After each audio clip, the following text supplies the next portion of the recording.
भगवत गीता के ये 30 उपदेश आपको अपनी जिंदगी में हर जगह पर बहुत काम आएंगे। जिंदगी की हर मुश्किल में आपको राह दिखाएंगे। ये दिव्य उपदेश, ये बातें जानना समझना आपके लिए बहुत जरूरी है। इसीलिए इन 30 उपदेशों को आप आखिर तक जरूर सुने। गीता का सबसे पहला उपदेश यह है कि आपके सारे दुखों का कारण किसी को अपना मानना है। आप कभी गौर करना, आपकी जिंदगी के सारे दुख, सारी तकलीफें, सारी चिंताएं वहीं से आती हैं जहां आपका अपनापन होता है कि ये मेरा है, ये मेरा अपना है।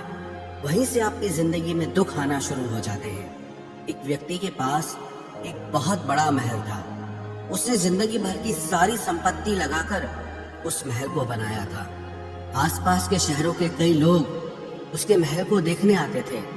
कई बड़े बड़े सेठ उसके महल को खरीदने की कोशिश करते थे, पर वो महल उसका अहंकार था, उसकी जीने की वजह था।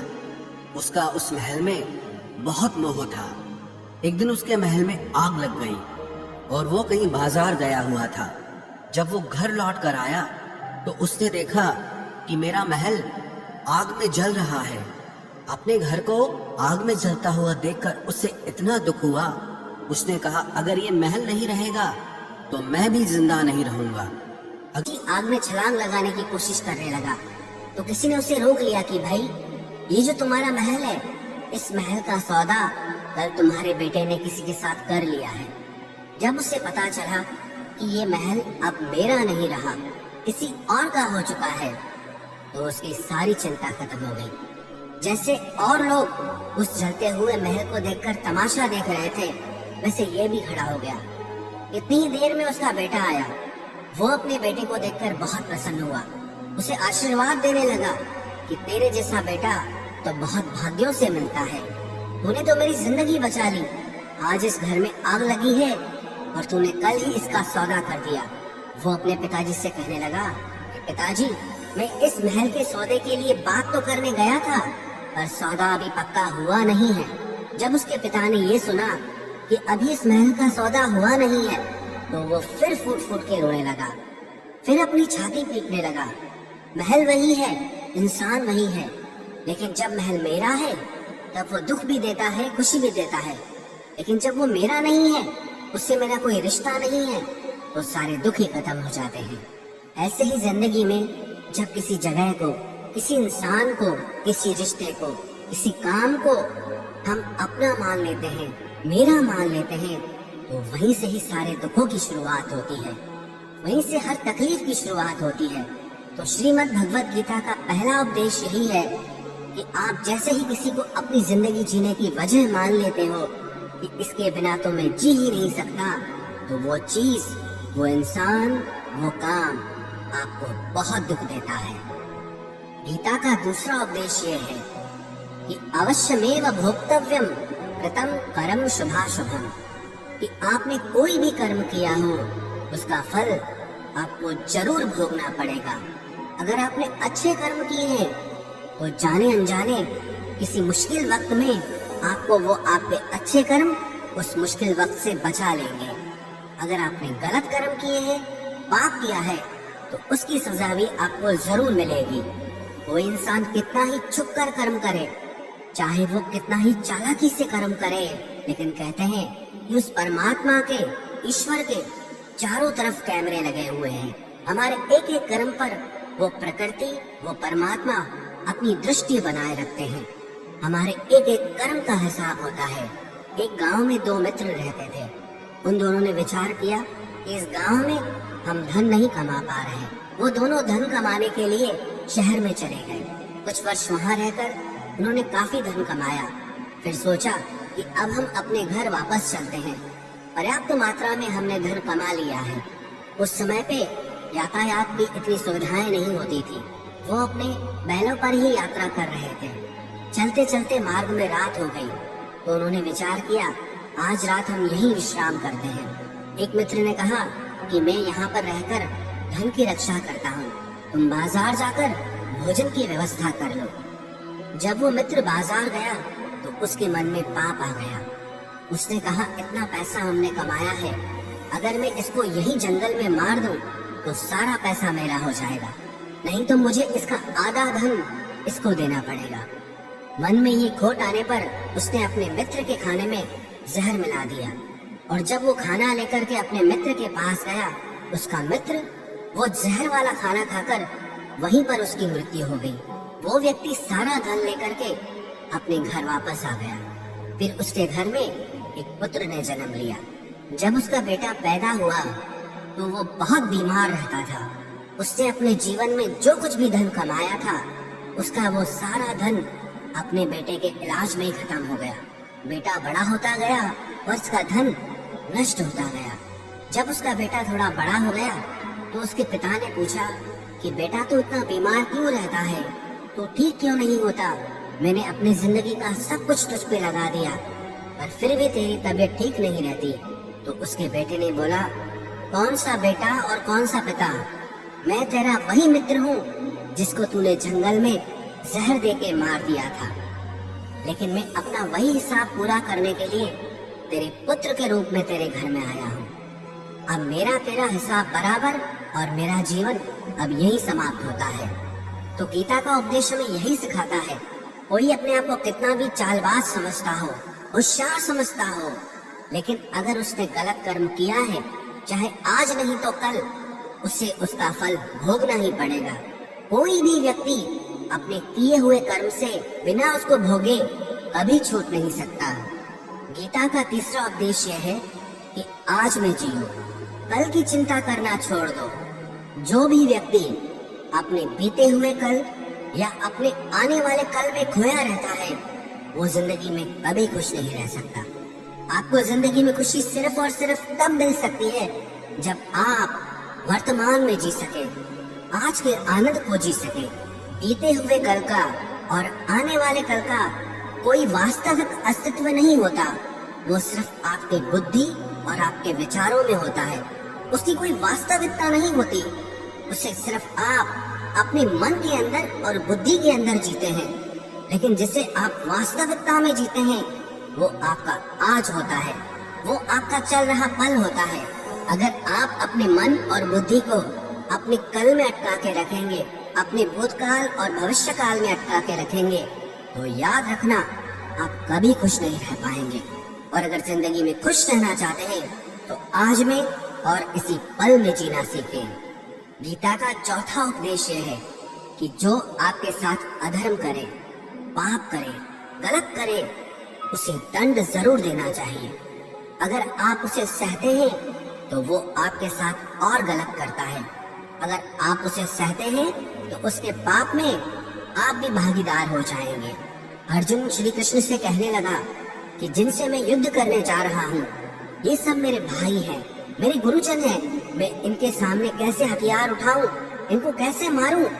तो भगवान श्री कृष्ण ने अर्जुन से कहा कि जिन्हें तू अपना मानता है वो सब अधर्मी हैं, वो पाप के पक्ष में खड़े हैं। और अगर तू इनका वध नहीं करेगा, युद्ध नहीं करेगा, तो समाज में और भी पाप बढ़ेगा, क्योंकि जब कोई ऐसे पापियों को नहीं रोकता है तो ये और भी ज्यादा पाप करते हैं। ऐसे ही जब आपके साथ कोई गलत करता है, आपको चोट पहुंचाता है, दुख पहुंचाता है, और आप वो चुपचाप सहते रहते हैं, तो उससे सामने वाले को बल मिलने लगता है, वो आपको कमजोर समझने लगता है और आपके साथ गलत करने को वो अपना हक समझने लगता है।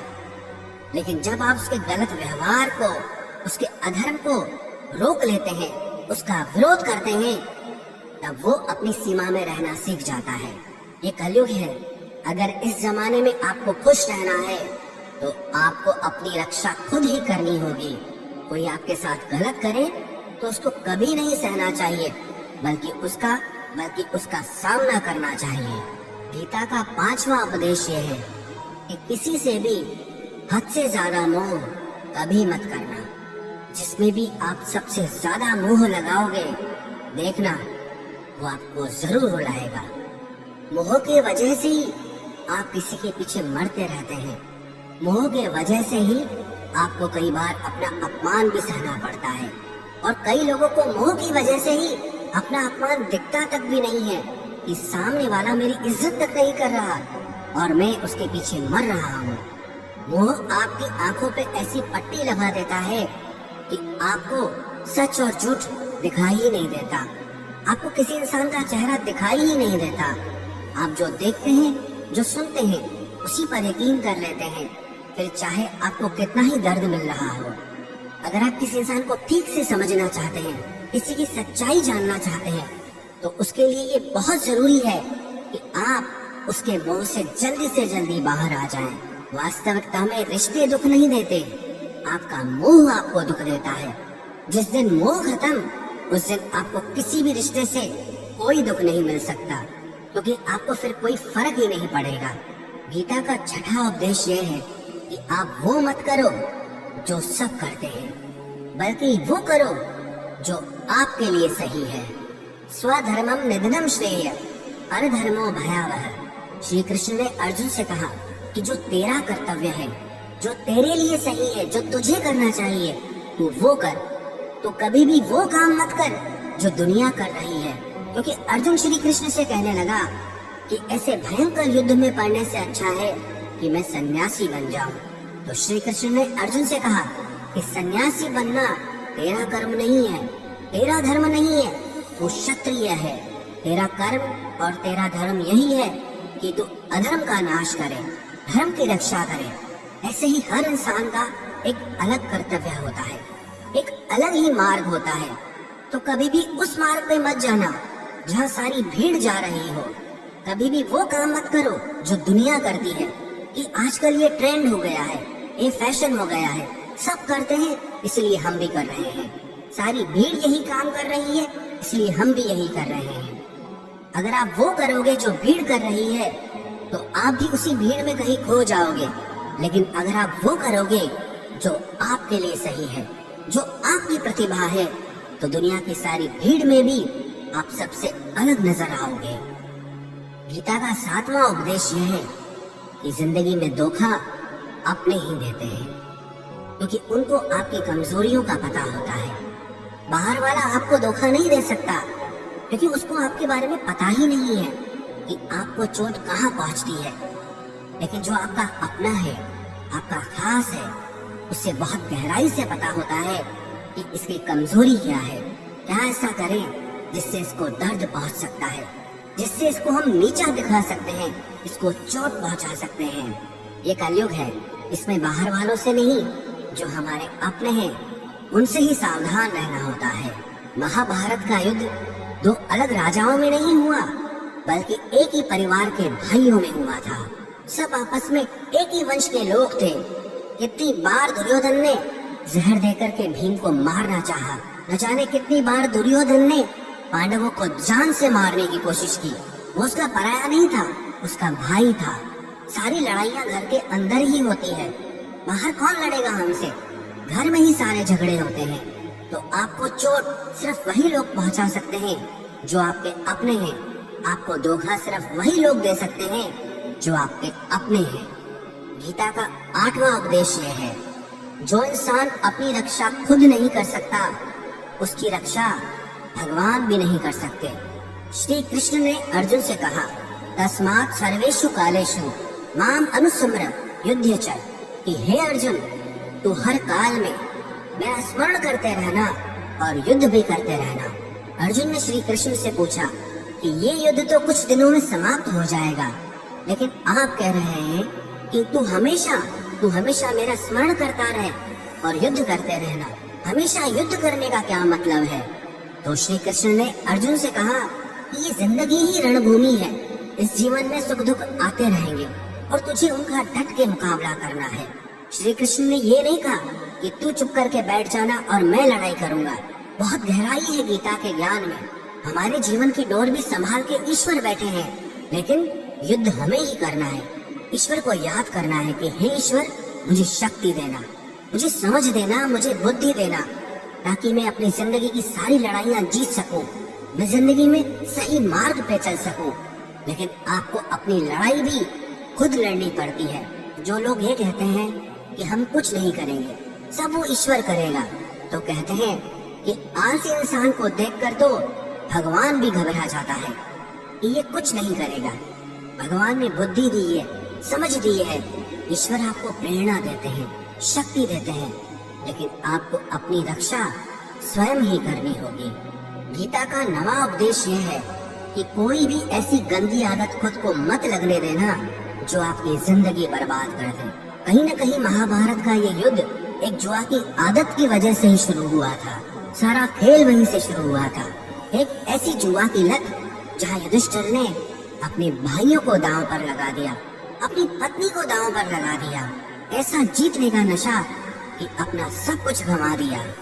ऐसे ही हम भी अपनी जिंदगी में जब कोई ऐसी गंदी आदत लगा देते हैं, चाहे वो कोई भी हो, चाहे वो नशे की हो, मोबाइल की हो, किसी इंसान की हो, कोई गलत काम करने की हो, कोई भी गलत आदत जो आपको बर्बाद कर सकती है, अगर आप उसको नहीं छोड़ोगे तो आपका सब कुछ खत्म हो जाएगा।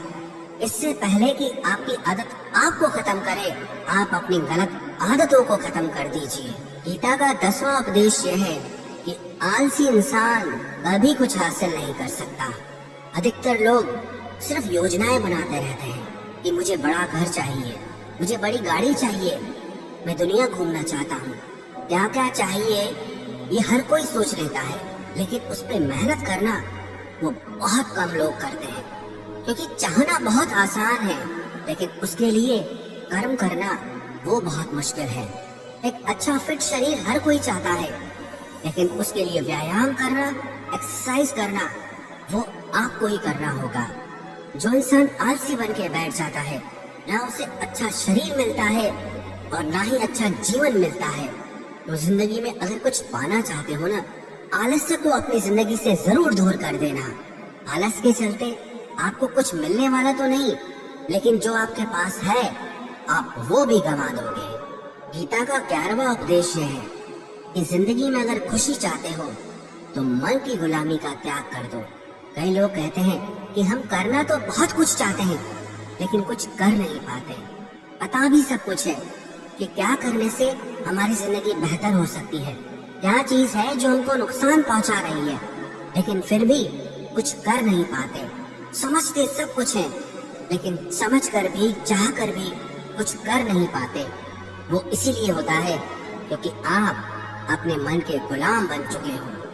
अरे लोग तो अपनी जीभ का स्वाद तक नहीं छोड़ पाते, फिर कहते हैं कि हम पतले नहीं हो पाते हैं, फिट नहीं हो पाते हैं, सक्सेस नहीं मिल रही है। क्योंकि जो आपको करना चाहिए आपको करते नहीं है। आपका मन सब कुछ समझ कर भी आपको वो करने नहीं देता। इसलिए जिंदगी में अगर आगे बढ़ना है, मन से चलना छोड़ दो। जो आपके लिए सही है वो आपको करना ही पड़ेगा। गीता का 12वां उपदेश यह है कि जो आपका है वो आपको मिलकर ही रहेगा, और जो आपको नहीं मिला है उसके लिए रोना छोड़ दो।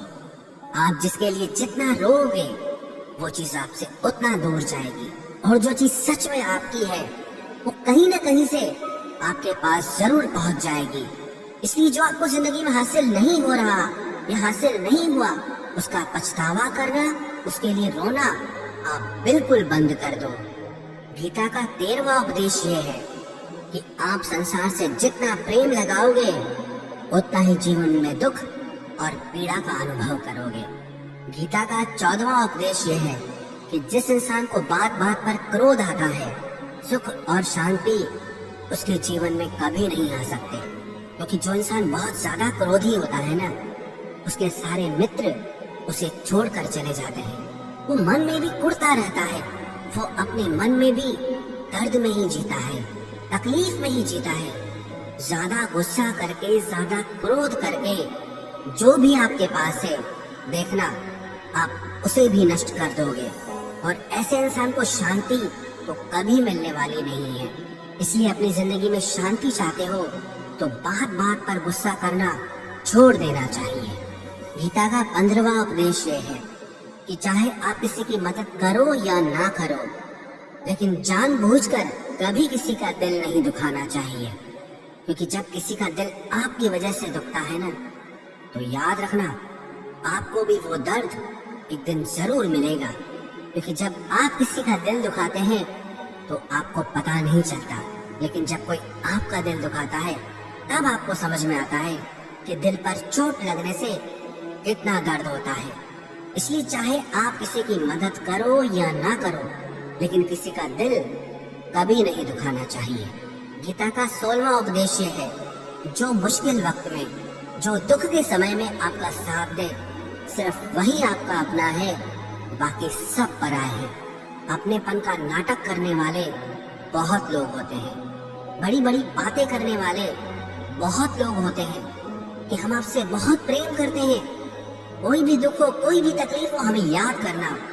लोग दुख उठाने की बात करते हैं, लोग आने जाने की बात करते हैं, हाथ मिलाना तो ठीक से नहीं जानते और दिल मिलाने की बात करते हैं। जब सच में आपकी जिंदगी में तकलीफ आएगी ना, तब आपको समझ में आ जाएगा कि आपका साथ देने के लिए कौन खड़ा है। क्योंकि उस समय पे सारे लोग भाग जाते हैं, क्योंकि लोगों को पता होता है कि ये व्यक्ति हमारे पास आया तो हमसे मदद ही मांगेगा, हमको कुछ दे नहीं पाएगा। लोग आपसे सिर्फ तभी रिश्ता रखते हैं कि आप उन्हें कुछ दे सकते हैं, आपसे उन्हें कुछ फायदा हो सकता है। लेकिन जब लोगों को ये पता चल जाता है, समझ में आ जाता है कि उनको आपसे कोई फायदा नहीं होने वाला, बल्कि उनको आपकी मदद करनी पड़ेगी, तो वो आपको दूर से ही देख के भाग जाते हैं। इसलिए जो आपके मुश्किल वक्त में आपके साथ खड़ा हो जाए, सिर्फ वही आपका अपना होता है, बाकी इस दुनिया में सब पराए हैं। क्योंकि सिर्फ अपना अपना कह देने से कोई अपना नहीं हो जाता। गीता का 17वां उपदेश है कि जो कुछ भी होता है अच्छे के लिए होता है, जो हो रहा है वो भी अच्छे के लिए हो रहा है, और जो आने वाले भविष्य में होगा वो भी अच्छे के लिए होगा। हालांकि ये बहुत गहरी बात है। कुछ चीजें जिंदगी में ऐसी होती हैं जो हमें लगता है कि मेरे साथ ही ऐसा क्यों हुआ, मेरे साथ ही होना था ये सब। लेकिन जब वो वक्त गुजर जाता है, एक दिन हमको समझ आता है कि अगर हमारे साथ ये सब नहीं होता तो आज हम इस मुकाम पर नहीं होते। अगर मेरे साथ ये सब नहीं होता तो शायद हमारी जिंदगी और भी बर्बाद हो सकती थी। इसलिए अगर हमको ये समझ में आ जाए कि जिंदगी में जो कुछ भी हो रहा है वो सब अच्छे के लिए हो रहा है, तो हम जीवन में हमेशा खुश रहेंगे। गीता का 18वां उपदेश है कि हर काम को समझदारी से करना ही योग होता है। योग है कर्मसु कौशलम। कई लोग काम तो करते हैं लेकिन उन्हें हासिल कुछ नहीं होता। बहुत लोग कहते हैं कि हम बहुत मेहनत करते हैं, तब भी जिंदगी में सफलता हासिल नहीं हो रही। बहुत कुछ करने से, बहुत मेहनत करने से आपको सफलता नहीं मिलेगी, लेकिन सही तरीके से समझ के साथ काम करने से आपको जिंदगी में सफलता जरूर मिलेगी। गीता का 19वां उपदेश है कि कभी भी किसी भी चीज की अति नहीं करनी चाहिए। कोई भी चीज हद से ज्यादा मत करना। किसी से प्रेम भी हद से ज्यादा मत करना। किसी से नफरत भी हद से ज्यादा मत करना। हद से ज्यादा मीठा भी खराब, हद से ज्यादा कड़वा भी खराब। हद से ज्यादा आराम भी आपको बीमार कर देगा, हद से ज्यादा खाना भी आपको बीमार कर देगा। हद से ज्यादा भूखा रहना भी आपको नुकसान पहुंचाएगा, और हद से ज्यादा जागना भी आपको बहुत नुकसान पहुंचाएगा। तो जीवन को संतुलन के साथ जीना चाहिए। जैसे ही आप संतुलन खो देते हैं, वैसे ही आपके जीवन में दुर्घटना हो जाती है। गीता का 20वां उपदेश है कि जिसे आप सबसे ज्यादा महत्व दोगे, वो आपको कभी महत्व नहीं देगा। आपने कभी गौर किया कि आपका अपमान कौन लोग करते हैं? आपका अपमान सिर्फ वही लोग करते हैं जिसे आप सबसे ज्यादा महत्व देते हैं। दूसरों की इज्जत करना अच्छी बात है, पर दूसरों की अगर बहुत ज्यादा इज्जत करोगे तो उनकी नजर में आपकी ही इज्जत खत्म हो जाती है। इसीलिए किसी को भी कभी भी अपना सब कुछ नहीं बनाना चाहिए कि तुम ही मेरे सब कुछ हो। जैसे ही आप किसी को सब कुछ बना लेते हैं अपना, तो आप उसके लिए कुछ भी नहीं रह जाते। इसलिए लोगों को इज्जत उतनी ही देनी चाहिए जितना वो हजम कर सके। हद से ज्यादा इज्जत देना आपकी ही बेइज्जती करवा सकता है। गीता का 22वां उपदेश है कि किसी पर भी आंख बंद करके भरोसा मत करना। जैसे महाभारत की कथा में दुर्योधन ने कितनी बार षड्यंत्र करके पांडवों को मारने की कोशिश की, आग में जलाने की कोशिश की, और वो धर्म पे चलने वाले लोग बार बार उसकी बातों में आ जाते थे। ये बात और है कि ईश्वर उनकी रक्षा कर रहे थे, पर जिसे वो अपना भाई समझ रहे थे, जिसे वो अपना सगा समझ रहे थे, जिसपे वो भरोसा कर रहे थे, वही उनकी मृत्यु करवाना चाहता था। इसीलिए भरोसा करते समय अपनी आंखें जरूर खुली रखना। गीता का 23वां उपदेश है, जिसके साथ सत्य और ईश्वर की शक्ति है। चाहे सारी दुनिया उसके खिलाफ हो जाए, लेकिन अंत में जीत उसी की होती है। श्रीमद् भगवत गीता में 18 अध्याय हैं, 700 श्लोक हैं। गीता का आखिरी श्लोक है, यत्र योगेश्वरः कृष्णो यत्र पार्थो धनुर्धरः तत्र श्रीर विजयोर भूतिर ध्रुवानी तिर्म तिर्मम। धृतराष्ट्र बार बार संजय से पूछता था कि बताओ युद्ध में कौन जीत रहा है, कौन हार रहा है, क्योंकि उसे विश्वास था कि महापराक्रमी भीष्म पितामह मेरे पक्ष में है, गुरु द्रोणाचार्य वो मेरे पक्ष में है, कर्ण मेरे पक्ष में है, तो हमें कौन हरा सकता है। लेकिन संजय ने धृतराष्ट्र से कहा कि जहाँ पर ईश्वर है, जहाँ पर सत्य है, हमेशा वही जीतता है। चाहे आपके पास कितनी भी शक्ति क्यों न हो, लेकिन सत्य और ईश्वर जिसके साथ खड़े हो जाए, उसे दुनिया में कोई भी नहीं हरा सकता। गीता का 24वां उपदेश है कि जीवन में लड़ाई झगड़े से बचना चाहिए, लेकिन जब बात आपके चरित्र, सम्मान और अधिकार की हो तो लड़ना भी चाहिए। अर्जुन भी महाभारत का युद्ध करना नहीं चाहता था, क्योंकि सामने उसके अपने खड़े थे, लेकिन श्री कृष्ण ने उसे उपदेश दिया कि यहाँ पर बात लड़ाई की नहीं है, तेरे सम्मान की है, तेरे चरित्र की है, तेरे अधिकार की है। जो द्रौपदी के साथ कौरवों ने भरी सभा में अपमान किया, उसे नग्न करने की कोशिश की, इतना बड़ा अधर्म किया, वो तुम्हें कभी नहीं सहना चाहिए। इसलिए बात जब आपके चरित्र पे आ जाए, आपके सम्मान पे आ जाए, तो चाहे वो अपना ही क्यों ना हो, आपको उसके साथ जरूर लड़ना चाहिए। गीता का 25वां उपदेश है, चाहे कितना भी बुरा वक्त आ जाए, लेकिन जो इंसान जिंदगी में हिम्मत नहीं हारता, वो सब कुछ हासिल कर सकता है। जब पांडव लोग जुए में सब कुछ हार गए, उनको 12 साल के लिए वनवास मिला और 1 साल के लिए अज्ञातवास मिला। वो भिक्षा करके अपनी जिंदगी को पालते थे, जंगलों में भटकते रहते थे, भयानक जानवरों के बीच, लेकिन इतना मुश्किल वक्त झेलने के बाद भी आखिरी में विजय उन्हीं की हुई, क्योंकि उन्होंने अपने अंदर में कभी हिम्मत नहीं खोई थी। ऐसे ही आपकी जिंदगी में कितना ही मुश्किल वक्त क्यों ना आ जाए, लेकिन आपके अंदर अगर हिम्मत है तो जीत आपकी ही होगी। गीता का 26वां उपदेश यह है कि जो किसी और का है उस पर कभी अधिकार मत जमाना, कभी कब्जा मत जमाना। जब शकुनी ने षड्यंत्र करके पांडवों को हस्तिनापुर से अलग करवा दिया, एक खांडवप्रस्थ का राज्य दे दिया, जहाँ की भूमि भी बंजर थी, जहाँ कुछ नहीं हो सकता था, लेकिन पांडवों ने उस शहर को इतना सुंदर बनाया, इतना वैभवशाली बनाया कि हस्तिनापुर भी उसके आगे फीका लगने लगा। और उनके उस वैभव को देख के, सुख को देख के दुर्योधन अंदर ही अंदर जलता था। उसने कई बेईमानियां करके, षड्यंत्र करके उनका वो खांडवप्रस्थ भी उनसे छीन लिया। जो चीज उसकी नहीं थी उस पर कब्जा किया। तो उसका आखिर में परिणाम यही हुआ कि जो चीज उसके पास थी वो भी उसके पास नहीं रही। इसलिए जो आपका नहीं है कभी उस पर अधिकार नहीं जमाना चाहिए। गीता का 27वां उपदेश है कि वही इंसान जिंदगी में सफल माना जाएगा जो अंदर से हमेशा खुश रहता है। बाहर से तो सब कुछ दिखाई देते हैं, लेकिन अंदर से इंसान अशांति से भरा रहता है। बहुत पैसा कमा लिया, कामयाबी हासिल कर ली, लेकिन वो कामयाबी असली नहीं है। असली कामयाबी तब मानी जाएगी जब आपका मन खुश रहता हो। गीता का 28वां उपदेश है कि आप जैसा अन्न खाओगे वैसा ही आपका मन और आपकी बुद्धि होगी। आप वैसा ही कर्म करोगे, वैसा ही आचरण करोगे। सात्विक अन्न खाओगे तो आपका मन भी सात्विक होगा, सात्विक व्यवहार भी करोगे, सोच भी आपकी अच्छी होगी। तमोगुणी और रजोगुणी आहार करोगे तो आपकी बुद्धि भी वैसी होगी, आप काम भी वैसे करोगे।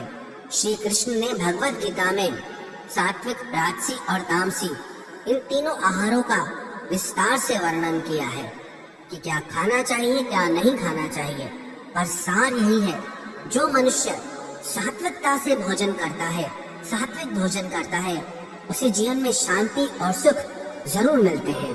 गीता का 29वां उपदेश है कि बुरा इंसान कभी अपनी बुराई नहीं छोड़ेगा, चाहे आप उसके साथ कितना भी अच्छा चलो, वो आपको तकलीफ देगा ही देगा। इसलिए जो जैसा है आप उसके साथ वैसा ही व्यवहार करो। बुरे इंसान के साथ आप कितना भी अच्छा बन जाओ, वो कभी अच्छा नहीं बनने वाला। दुर्योधन जंगल में पांडवों को मारने के लिए गया था, लेकिन वहां पर भीलों ने दुर्योधन को पकड़ लिया। उसका मित्र कर्ण भी उसे छोड़कर भाग गया। वो भील दुर्योधन को मार देना चाहते थे, लेकिन युधिष्ठिर अपने भाई की रक्षा करने के लिए वहां पहुंच गया, उसके जीवन की रक्षा की। लेकिन उसके बाद भी वो हमेशा पांडवों का नुकसान ही करता रहा। इसलिए अगर कोई इंसान बुरा है, उसके साथ आप ज्यादा अच्छा बनने की कोशिश मत करो। जो जैसा है आप उसके साथ वैसा ही व्यवहार करो। गीता का 30वां उपदेश है कि जो इंसान अपने कामों को समय से खत्म नहीं करता, समय की कदर नहीं करता, उसकी जिंदगी का सारा समय व्यर्थ में ही समाप्त हो जाता है, क्योंकि समय ही आपका जीवन है। अगर आप समय को व्यर्थ ही नष्ट करते रहेंगे, व्यर्थ के कामों में गंवा देंगे, तो आपको जीवन में कुछ भी हासिल नहीं होगा। अगर कुछ जिंदगी में पाना चाहते हो तो समय की कदर जरूर करना। जो भी व्यक्ति गीता के इन 30 उपदेशों को रोज सुनेगा, समझेगा, तो जिंदगी की कितनी भी मुश्किल से मुश्किल घड़ी क्यों ना आ जाए, उसे ऐसे मुश्किल समय में भी रास्ता जरूर मिल जाएगा।